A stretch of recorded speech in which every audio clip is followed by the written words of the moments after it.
என்கிட்ட நெறைய resin artist DM பண்ணி கேட்குற ஒரே விஷயம் என்னன்னா, நான் ஃபோட்டோஸ் வந்து வச்சுர்றேன். ஆனா ரெசின் போர் பண்ணும்போது ஒண்ணு என் ஃபோட்டோஸ் ஊறிருது, இல்லன்னா மேல ஸ்மோக் மாரி ஃபார்ம் ஆயிருது. இதுக்கு ரீசன் என்ன அப்படின்னு சொல்லிட்டு கேட்குறீங்க.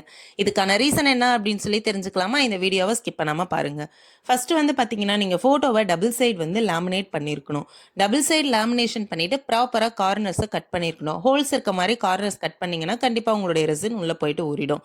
இதையும் மீறி ஸ்மோக் ஆகறதுக்கு காரணம் என்னன்னா, ஆல்ரெடி அது வந்து லேமினேஷன் ஷீட் தான். நீங்க ரெசின் கலக்கி ரொம்ப நேரம் வச்சிருந்துட்டு நீங்க போடும்போது ஓவர் ஹீட்னால ஒரு மாதிரி லைட்டா எவாப்ரேட் ஆயிட்டு அது அப்படியே லேயர் மாதிரி உங்களுக்கு ஃபார்ம் ஆயிடும். ஸோ அதனால உங்க போட்டோக்கு மேல ஸ்மோக் மாதிரி ஒரு ஃபீல் வரும். நிறைய பேர் அதே போல் நீங்க என்ன யூஸ் பண்றீங்கன்னு கேட்குறீங்க. நான் போட்டோ ஸ்டிக்கர் ஷீட் தான் யூஸ் பண்றேன்.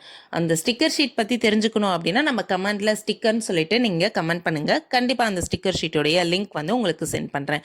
இதே மாதிரி வீடியோஸ் அண்ட் டிப்ஸ் வேணும் அப்படின்னா நம்ம பேஜை மறக்காம ஃபாலோ பண்ணிக்கோங்க. நாளைக்கு ஒரு வீடியோல பார்க்கலாம். தேங்க்யூ.